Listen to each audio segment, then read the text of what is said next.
They left him to die on the side of the road like he never existed, then casually showed up with his sister, demanding a share of the inheritance from the one person who truly loved him. But what they didn't expect was that he came back. Want to know what happens when the corpse shows up just as the will is about to be read? Stick with us for this intense story. Caleb never asked why he was different. He already knew. He saw it in the way his stepfather glanced at him when his mom wasn't looking. In that irritated look whenever he walked into a room, like just being there ruined the man's appetite. He was his mother's child from a past life. No one talked about it, but everyone knew. Caleb carried the blood of the man his mom loved before she met Carl, the man who ran his family's 3-generation corn farm in Mississippi. The darker skin, the soft curls, the deep brown eyes. They all screamed one thing: this boy isn't one of us. After his mom died of a stroke when Caleb was just 8, the coldness stopped pretending. Carl didn't hit him, didn't yell, he just froze everything out. Caleb was moved into the storage room, no AC, just an old ceiling fan that creaked all night. Meanwhile, his little brother Logan raised hell all day and still got called curious, and his sister Eliza, she was the princess. Her own room, a mini fridge, even a TV by the time she was 10. At dinner, Caleb sat at the far end of the table, away from Carl and the other kids. Every conversation died the moment he spoke. Some nights they served food he was allergic to, and all Carl said was, "Eat it or don't." They called him the half-breed, not to his face, but loud enough for Caleb to hear. Logan once flat out told his friend, "He's just staying at our house, not real family." Eliza acted like he didn't exist. Unless it was to sneer, "Why don't you wash your own dishes? Who asked you to eat our food?" Any hard job around the house, hauling water for the garden, cleaning the cow shed, dragging sacks of corn, always landed on Caleb. He was only a year older than the other two, but Carl always said, "Men work. You're the oldest. You carry the load." No one ever asked if he was okay. No one remembered his birthday. His stepmom Patty once said straight to his face, "I've cleaned up enough of your mother's mess." So Caleb learned to stay quiet. He got good at enduring. He hid food in a wooden box under the bed. He read books at night by flashlight. He wiped his shoes spotless before walking in. Even though Logan tracked mud all over the kitchen floor, he didn't cry. Not anymore. When Caleb was 16, Carl called him into the office one day. He was already at the desk, the safe slightly open in front of him. A stack of cash was missing. "About $300 from the last corn sale. You're the only one who knows the code, right?" Carl asked. "I didn't. Don't talk back." He tossed a pile of receipts at Caleb. If he didn't take it, who did? Patty? Eliza? Logan? Caleb froze. He knew no one would believe him. There were no cameras, no proof, just the fact that he didn't belong. The easiest one to blame. "Get out of my house," Carl said. "Tonight." Caleb didn't beg, he didn't cry. He just nodded, went upstairs, stuffed a few clothes into a backpack, grabbed his most beat-up shoes so he wouldn't regret losing them, and walked out the farm gate as the sky dimmed into dusk. He crashed at Ben's place, the only classmate who'd ever treated him decently. Ben's mom let Caleb stay a couple of weeks.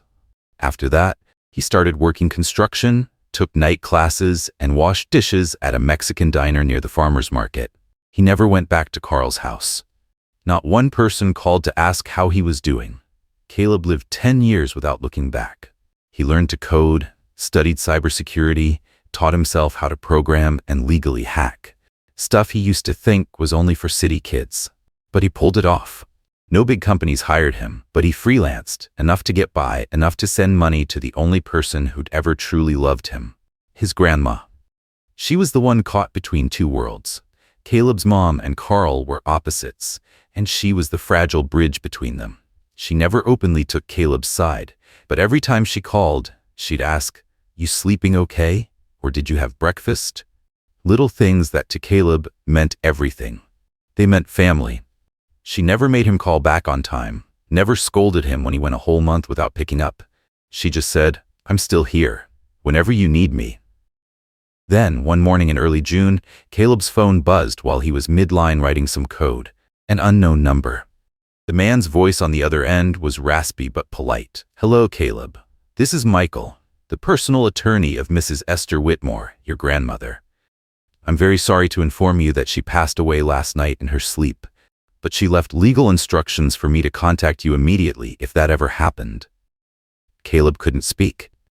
"She also left all her registered assets, including the house, land, and several ownership documents, in your name. We just need to verify your identity to proceed with the legal transfer." Caleb sat frozen for a few minutes. Assets? He never thought she had anything left besides that small house with the white porch and the tomato garden. He didn't know that this moment, that call, would pull him back to the place he swore he'd never return to. And he had no idea that, on the other side, some people had already prepared for one thing. The fact that Caleb was still alive was a problem. He called the law office back that same afternoon. The man, Michael, still sounded professional, but there was more urgency in his voice this time. "Mr. Caleb, there's been a complication. A third party has filed with the court to suspend the asset transfer. They submitted a death certificate for you." Caleb gripped the phone, went silent for a few seconds. "A death certificate?" "Yes, with medical validation and an official seal. I've already sent you the scanned copy. We're filing a challenge." He opened the email. His name was printed at the top of the document. Date of death, last week. Place of death, a hospital in the neighboring town. Signed by a doctor named Joseph K. Monroe. Caleb stared at it so long the words started to blur. His hands were shaking, not from rage but from the cold. Like standing under a freezing shower. "Michael," he said slowly, "do you know who filed this paperwork?" "Your family." The name listed is Mr. Carl Whitmore. Attached is a sworn statement from Mrs. Patty, his wife, and a witness signature from Miss Eliza. Caleb leaned his head against the wall. This wasn't a rumor. This wasn't a mistake. They had officially declared him dead, filed fake documents, invented a fake hospital, found a doctor willing to sign it. "We're preparing to file for an identity verification and move to nullify the death certificate. But can you come back soon? You need to be there, at least physically present, to stop the court from temporarily approving their request." "How soon?" "As soon as possible. There's a preliminary hearing tomorrow." Caleb hung up and threw his backpack into the back seat. He didn't need to pack much. His laptop, some papers, his ID. His hands trembled on the wheel. Not from speed, but from one question that kept looping in his head. Who has the power to fake an entire death? The drive back to the old town was nearly 7 hours. Caleb chose to leave at night. Cooler air, less traffic, better chance of making it in time. But halfway through, rain came down like buckets. Visibility dropped to just a few meters. His wipers couldn't keep up. He slowed down, eyes glued to the taillights ahead. With 2 hours left, Caleb decided to take the shortcut through the Ridge Road, a path he'd driven 100 times growing up. It was empty, winding, unlit. As he rounded the curve, thoughts raced. Was it Carl or Eliza who came up with this? Or did they know about what happened back then? The thought had barely flickered when blinding headlights slammed into view. Too close. No time to react. A logging truck lost control on the bend. Its tires screamed like metal scraping asphalt. The impact wasn't head-on. It clipped him off angle, spinning Caleb's car like a kicked can. Timber shot from the truck's bed in all directions. One thick log punched straight through the passenger side window. Caleb lost all feeling in his left arm instantly. The sharp, metallic sting of blood filled his nose. He couldn't hear anything. Just a wall of white and a deep muffled pressure, like someone pressing hands over his ears from the inside. When the rescue team arrived, they couldn't find any clear ID. The wallet was partially burned on the passenger seat. The phone was shattered. Caleb's face was cut across his forehead and cheek, arm broken, leg pinned beneath the dash. No one could identify him on the spot. They labeled him John Doe, the name they use when a victim's identity is unknown. At the hospital, the attending doctor noted, male, late 20s to 30, mixed race, with an old scar behind the left shoulder. A CT scan revealed mild intracranial trauma and internal bleeding. A young resident, Nora, pushed to keep him admitted rather than transfer. This one's showing signs of light reflex response. He might wake up. When the hospital pulled contact data from the damaged SIM, they recovered 3 numbers. One of them belonged to Eliza Whitmore. The call went through at 3:12 a.m. Hello? Hello, this is Methodist South Hospital. We're treating an unidentified male patient. This number was found in his contact list. Can you help confirm? A long sigh came from the other end, then Eliza's voice, sharp and rehearsed. My brother is dead. I'm sorry? Eliza Whitmore. I'm Caleb's sister. If he was in some accident, it's just a coincidence. We already held the funeral. Please don't call again. I think there's been a misunderstanding. This patient. Click. Eliza hung up. Dr. Nora stood there the whole time, frowning. That doesn't add up, she said. If it were real family, they'd at least ask, where is he? What's his condition? But she just said, my brother is dead. Nora added a note to the patient's file. She requested that he be held under undetermined legal circumstances. No removal of the ventilator. No hospital transfers. No outside access. Caleb lay there, eyes closed, but his fingers twitched slightly when the electrodes fired. Beneath the bruised skin, there was something still harder than the broken bones. A doctor asked, how long will he stay like this? No idea, Nora said, but I've got a feeling this guy's not done with the world just yet. A few days after Caleb's accident, Attorney Michael's office received an urgent meeting request from the Whitmore family. They said they had new critical information that could impact the validity of Esther Whitmore's will. The meeting took place on a Thursday morning. Carl walked in first, adjusting the collar of his dress shirt. Patty followed, carrying a large leather handbag. Eliza arrived last, holding a red file folder, dressed in a black dress that was both sleek and deliberately formal. They sat across from Michael like it had all been rehearsed. I'll get straight to the point, Carl said, placing a stack of papers on the table. The individual named Caleb Whitmore is no longer alive. This is the death certificate. As such, the will must now be reconsidered under the law. Michael didn't reach for the papers. When did this person die? Last week, Eliza cut in. In a car accident. The name wasn't made public, but based on the verification we've done, it was Caleb. He disappeared 5 years ago with no contact or record. On paper, he's now legally deceased. And who confirmed this? Michael asked, voice steady. Eliza personally contacted Dr. Monroe in Hattiesburg, Patty added. He confirmed Caleb died at the scene. Michael picked up the copy. Thin paper, crisp ink, a clean round seal. They'd done it by the book. We have the right to request a suspension of the asset distribution, Carl went on, since the primary heir is now deceased. And as direct relatives, I'm the legal father, Patty the stepmother, Eliza the sister. We believe the logical outcome is for the estate to go to us.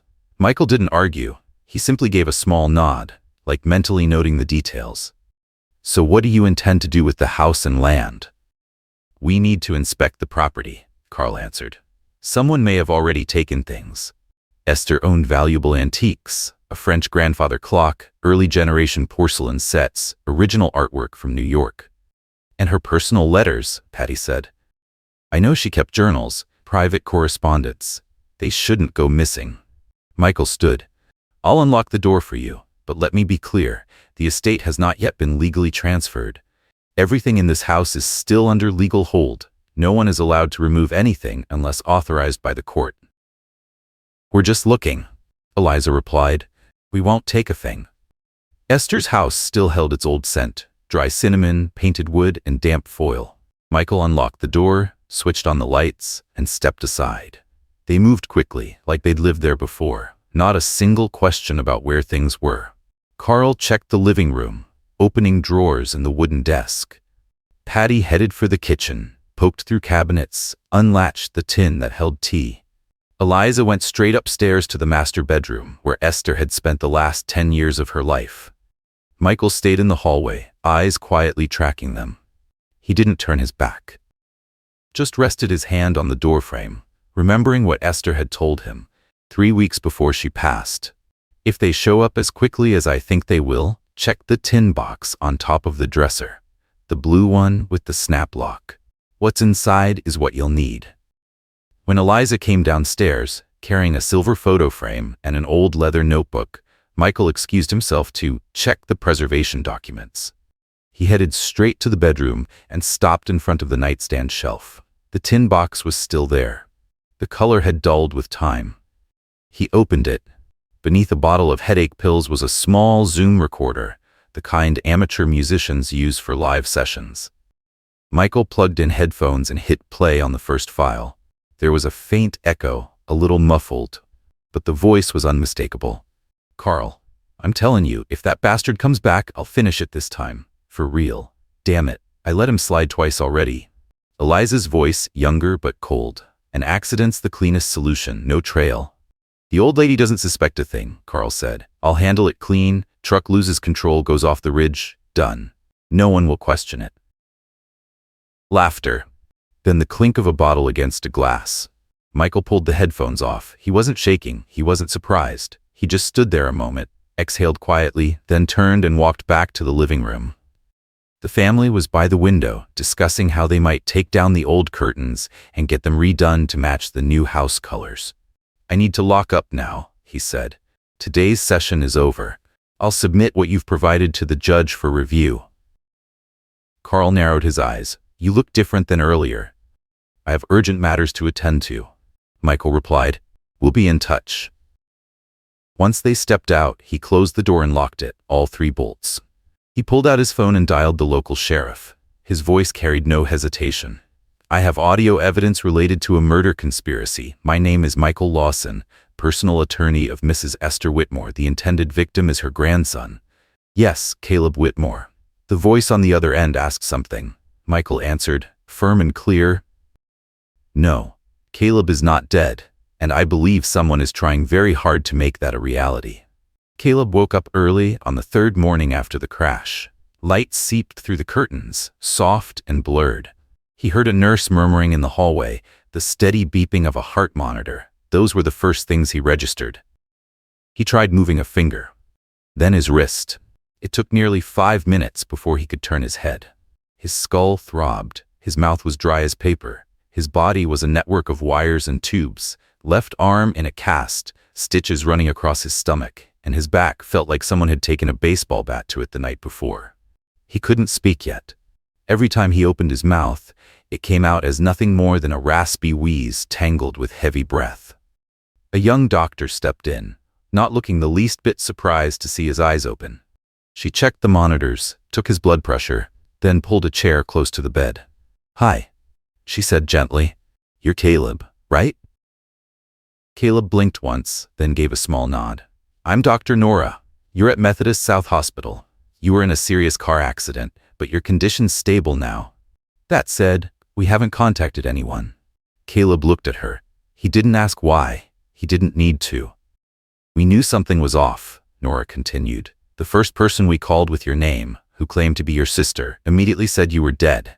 Didn't ask anything else. Just said, 'My brother is dead. Don't call again.'" Caleb closed his eyes. Not from pain, from recognition. The way Eliza hung up, like cutting the cord on something that shouldn't have been born, he'd known that sound since childhood. "We felt something wasn't right," Nora went on, "so we kept you under a special legal status. No public ID, no discharge. For now. But now that you're awake, we need to know. Is there anyone you want us to contact?" Caleb slowly shook his head. Then, with his one working hand, he wrote carefully on the paper she handed him. "Keep private. Call attorney Michael Lawson. Do not contact family." That afternoon, Michael arrived at the hospital. He carried a leather document bag and wore a look that wasn't quite relief, more like a man who'd just had his instincts proven right and took no pleasure in it.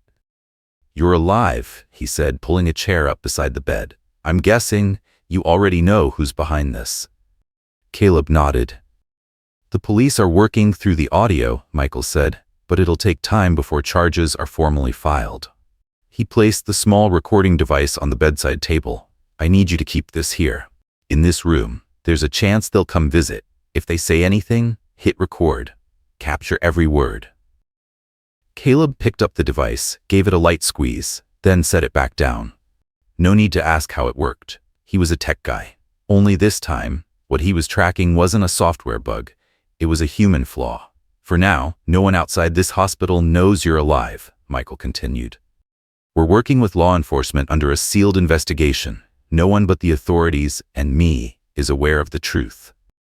Caleb glanced at him, a single silent question in his eyes. "Why haven't they been arrested?" "Because they're careful," Michael said. "No direct paperwork. The recording is just one piece, and if we move too early, they'll wipe whatever's left. We need them to expose themselves, in action or in words." Caleb nodded. then wrote a single line. Set a meeting. Pull them out of hiding. Michael looked at him, then gave a faint smile. I was already planning to announce an early reading of the will. Invite everyone. Caleb wrote, I won't show up. Let them think I'm still dead. 3 days later, Caleb began working on sitting up. Doctors still wouldn't let him leave the room, but he could now chew soft food, drink water without a straw, and even take a few steps using a walker. Meanwhile, Michael's office received a call from Patty. Mr. Lawson, I heard some unconfirmed talk that Esther's will might be delayed. Nothing is delayed, Michael replied.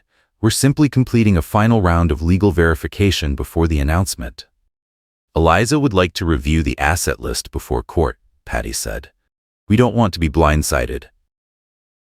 Of course, Michael replied. I'll arrange for the family to be present at my office this coming Monday. That'll also be the formal reading of the will. Carl called not long after, his tone softer than usual. I just want to make sure the death certificate was properly verified. You'll get the full results at the meeting, Michael said curtly. And when he hung up, he glanced at his assistant. Send out the invitations, but don't include details. Let them keep thinking Caleb's truly gone. Caleb heard it all through the earpiece in his hospital room. He lay still, eyes fixed on the ceiling. Just a week ago, he'd been declared dead. Now they were lining up to collect their share from a corpse they believed had stopped breathing. That morning, Michael's office was cleared and prepped. 3 chairs were placed directly across from his desk. Bright white ceiling lights. No flowers, no coffee, no small talk. The Whitmore family arrived nearly 15 minutes early. Carl wore a light blue dress shirt, gray tie, and walked in like he was closing a land deal. Patty followed, clutching a large handbag, sunglasses tucked into her hair. Eliza came last, in a sleek black silk dress, hair tied back, heels tapping evenly on the tile. Anyone else coming? Carl asked, glancing around. Just us, Michael replied calmly. This is the official reading of the will. We'll begin shortly. They nodded and sat down, confident, composed. Their faces showed no trace of doubt that the rightful heir was gone for good. Eliza opened her bag and pulled out the red file folder. I have copies of the death documents in case additional filings are needed. Michael gave a slight nod. He opened his own folder, pulled out a small hard drive, and plugged it into the projector already set on the desk. Before we proceed with the reading of the will, he said, voice neutral, not looking at anyone in particular, I'm obligated to present a set of identity verification materials, including images, audio, and legal records. Carl raised an eyebrow. Patty furrowed her brow slightly. Eliza said nothing, just smoothed out her dress. The screen lit up. The first video played. A hospital ICU room. A man lay in bed, face swollen, left arm wrapped in gauze, chest covered in electrodes. In the corner of the video, a timestamp, 3 days ago. This is Caleb Whitmore, Michael said, the person you each confirmed to be deceased. Carl let out a dry, dismissive laugh. That doesn't prove anything. Could be anyone, face is not even clear. Michael said nothing. He clicked to the next file. Audio filled the room, clear through the speakers. Carl's voice, deep, unmistakable. If that bastard disappears, everything gets easier. You handle the Ridge Road. Eliza's voice followed, smooth and sharp. As he stops breathing, the house is ours. The room fell silent. No one moved. Then, the back door opened. Caleb stepped in. Stitches still marked his face. His arm was wrapped, his eyes sunken and hollow. He didn't look at them, didn't speak, didn't need to. He walked straight to the desk, pulled a phone from his jacket pocket, and played a second audio clip. Patty's voice, calm and matter-of-fact. He's not blood. If he's dead, he's dead. Paperwork settles it. Eliza shot to her feet. He set us up. Caleb said nothing. Carl growled, voice rising. You faked this. This is all a setup. The office door swung open again. 2 uniformed officers entered, flanking a plainclothes detective. The first officer raised a folder of documents. Carl Whitmore, Eliza Whitmore, Patricia Whitmore, you are being taken into custody for investigation on charges of falsifying legal documents, conspiracy to cause harm, and the unlawful declaration of a living citizen as deceased. Anything you say will be recorded. Carl exploded. I raised him. I have rights. Eliza stepped back, her hands trembling. Mom, you said it would be fine. Patty took a shaky step back, then broke down in tears. I thought he was really gone. I thought. The lead officer gave a signal. Police moved in and cuffed all three. No one resisted. No one defended them. No voices rose in protest. Only Caleb stood there still. He didn't look at any of them. He turned to Michael, gave a quiet nod, then spoke. His first words since waking up. "I want what my grandmother left me. Once that's done, I'm gone, for good." The transfer of assets was finalized just 3 weeks after the confrontation. No appeals were accepted. The court confirmed the entire will as valid and ruled the forged death certificate an organized act, now under criminal investigation. The name Caleb Whitmore officially returned to all property records, and this time, no one dared dispute it. He inherited everything Esther had left for him. 3 acres of farmland, the small wooden house where he'd shared his last breakfast with her, a savings account opened 10 years prior, a safe full of ownership documents, and a handwritten letter, sealed and marked for his eyes only. Michael handed him a ring of old keys, still looped through the wooden fob Esther had carved herself. "She told me," Michael said, "only someone who truly needs that home will know what to do with it." Meanwhile, police expanded the investigation, not just into the recent crimes. They reopened the medical records of Caleb's mother. Her death had been ruled a stroke, as listed on the original death certificate. But discrepancies surfaced: dosage irregularities, inconsistencies in the emergency call timeline, and missing documentation for her final month of prescriptions. Signs of tampering. Carl and Patty were summoned again, but this time, not as witnesses. Caleb didn't wait for the outcome. He locked the house, secured everything, sent all documents back to Michael for handling. No statements to the press, no interviews, no photos, no appearances on shows about survival or second chances. Instead of becoming the man who came back from the dead on TV, he vanished. 1 month later, Caleb resurfaced on the West Coast. The gaunt look from the accident was gone, but his eyes still carried that quiet depth, and his voice remained low and steady. He rented an old warehouse near the abandoned industrial blocks in San Bernardino. After fixing it up, he turned it into a trade learning center. No flashy signs, no sponsors. He paid out of pocket, restored old tools, bought second-hand equipment, rebuilt a place to sleep in the back. The first kids who showed up were the ones people had given up on, thrown out for being too much. Some were gaming addicts. Some had punched a classmate. Some were foster kids rejected for a second time. Caleb didn't ask about their past. He just said, "If you still want to learn something that'll help you survive, start by fixing this busted lock."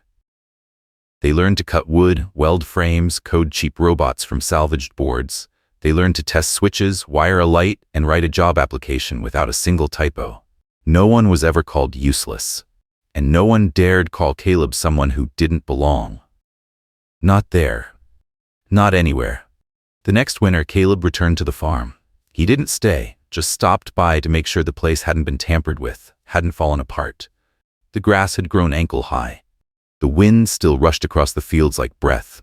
On the porch, the wooden chair where his grandmother used to read had faded to a soft gray from the sun. He stood at the gate, carrying nothing but the old ring of keys, unlocked the door, stepped inside, sat down. No tears, no words, just his hand resting on the worn, round wooden fob, feeling the rough grain beneath his thumb. There was nothing left to prove, not to anyone, not anymore. Some people have to die once to truly live. And some families are better loved from a distance, or not at all. Maybe the scariest thing isn't being abandoned, but being erased by the very people who were supposed to see you. Caleb didn't survive by luck. He made it because he never lost sight of who he was, even when everyone around him tried to make him doubt it. He didn't need recognition. He didn't need apologies. He needed the truth, and a door he could open for himself. Because sometimes forgiveness isn't necessary. Sometimes you just walk away and live according to your own worth. What about you? If one day you found out your own family tried to erase you from this life, what would you do? Stay silent and disappear? Or come back, not for revenge, but to reclaim what was rightfully yours? If this story struck a nerve, if it stirred something in you, drop a comment below. We read every single one. And if you want more stories like this, raw, honest, and unafraid to confront the dark corners, hit subscribe on Family Drama right now. We're here because of your support. Thank you.